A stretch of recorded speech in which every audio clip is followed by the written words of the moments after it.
What's up gamers, DreamcastGuy here, and I just got done watching the Call of Duty Black Ops IV reveal event. This was supposed to be the total bombshell conference that was supposed to win over people like me. Somebody who liked Call of Duty World War II, but probably wasn't looking forward to going back to the future. Now, I saw the whole thing, and there was a lot of very confusing parts to this. I will say, as a whole, the gameplay does look better, and I think that it's interesting that they're really tripling down on the idea of this being such a multiplayer-focused experience. They're putting more stuff like gun recoil, specialist classes that can build stuff on the maps, like dropping barbed wire or putting up shields, and they've even tried to introduce their own version of Battle Royale called Blackout. Now that stuff actually looks interesting, but you could tell that they were working very hard not to talk about the lack of campaign. They wanted to make sure that people weren't going to be accidentally writing headlines about how Call of Duty, when it comes to the story, is finally completely dead. Now, to me personally, this is disappointing. Even if you're somebody who hasn't really played that much Call of Duty story mode, they were actually pretty interesting in their own way. It was like playing through a Michael Bay movie because there's just random explosions, planes flying apart, and in one game, a nuclear bomb falling off in the distance. So those moments, as ridiculous as they were, are what made this series great in the first place, along with the good online multiplayer. I mean, one of my favorite memories is in, I can't even remember which one now, but we were driving down the highway and we were having to hop back and forth on the roof of cars to shoot at people as we went along. It was actually really, really cool moment. But recently, they've revealed that they did some studies and found that people, on average, only play 4% of a Call of Duty's campaign. 4%. So I did a little bit of mental math and figured, okay, if the average campaign mode, the story mode, so to speak, of a Call of Duty game is about 10 hours long, then that means what?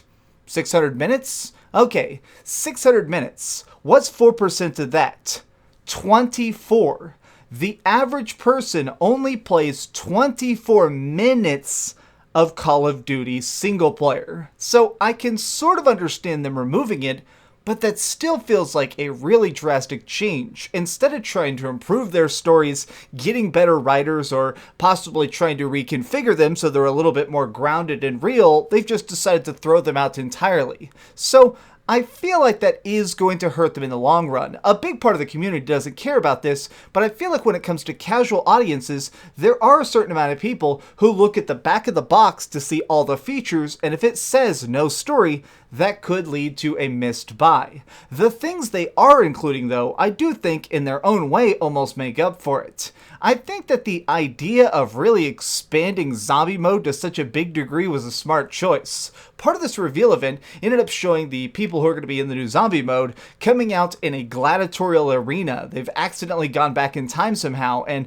there's like this ancient priest making zombies with magic, and so our heroes come out with swords and shields and start having to beat them up. And we don't know if that was actually a representation of gameplay or just some cinematic trailer that's incredibly misleading, but it does seem like it was conveying the idea that we are going to actually have some medieval weaponry and old school maps to fight off the undead. Now, I have to say, I consider that extremely brave. That's very different, and something that's kind of bored me in general when it comes to Call of Duty games is that they are so safe. They walk the exact same path over and over again, but this looks like it could be the weirdness that finally gets me invested mentally in the idea of a zombie mode, because normally I don't play them that much. But I still wish that there was a little bit more plot in it. If you've ever played any of the zombie modes, typically there's just little tiny details hidden around the map.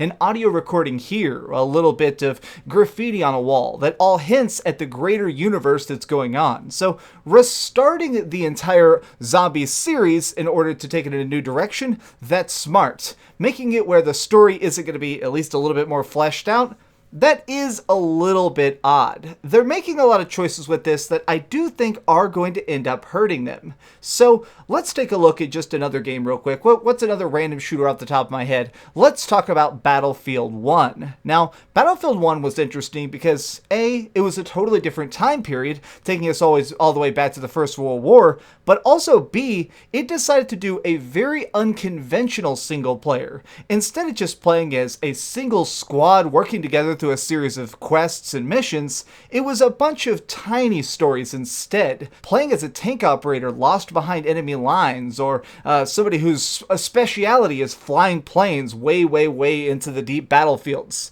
That's cool, and I feel like it managed to draw people in a lot deeper because now it wasn't about trying to beat the entire campaign necessarily, so much as it was about trying the campaign, about enjoying a bite-sized chunk of a bigger war and kind of getting a feel of the actual events that all of this is based on. So seeing Call of Duty try and restructure, it doesn't feel like they're really hitting that smooth stride. Personally, I am a little bit let down that they're leaving the World War II time so soon, because that game came out last year and it still has a good place in my heart. I know a lot of the people in the community have already quit, but I feel like it managed to do some really good stuff and have some old school, really good guns in it. So seeing us go back to a near future setting is a little bit of a letdown. I am glad that they finally removed most of the robot stuff. Like, you can no longer jump jet, you can't use your boosters to wall run. They've taken that out, and I'm very thankful for that. Because in Black Ops 3, I felt like that was way too eccentric. It made it where people were literally super jump wall flinging themselves straight up in the sky like Mario with a machine gun. It was way too much. So bringing this back down to a slightly more realistic style was a good choice. I do want to end this video by talking just for a short bit about some leaks and rumors, because everything that this particular leaker has let out has now been confirmed true by this press conference. And something he said is that the new Battle Royale mode being put in Black Ops 4 is extremely unfinished. Apparently, it can only run about 30 people on the map at a time, and they're all very laggy. You wouldn't really think about it, but coding a good Battle Royale game is quite difficult, because the thing is, you're trying to make it where 100 individual players are all able to talk directly to the server and have the server convey all that information back to the other players. Accuracy and being able to keep things stable is a massive important part, and it seems like internally they haven't figured that out yet.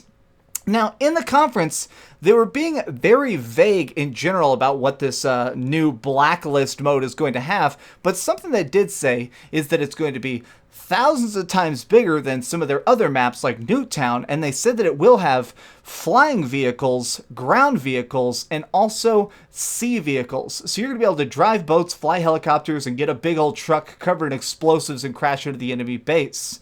Now, that's cool, but I still worry about that if it's only going to be 30-person multiplayer. If this isn't going to be 100 people on a field of battle, I feel like that's going to really make people, well, and honestly, get these super freaking powerful vehicles and be God mode. If you're somebody like me who played a lot of Halo 2 back in the day, you'll remember that originally the ghosts were really brokenly strong online because people didn't have a lot of shields. They wanted to make the time to take somebody down incredibly quick. So when you got in a vehicle, you could just zap people 5 times and they'd fall over dead, or just tap them with your car and they'd freaking be instantly splattered. So I do have a little bit of concerns about introducing stuff like maybe a helicopter with a machine gun on it. Using that in such a tiny environment, it does make it seem like it's going to end up breaking it and be very overpowered, because finding a good gun in a Battle Royale game is half the battle. Being able to get yourself equipped enough to survive for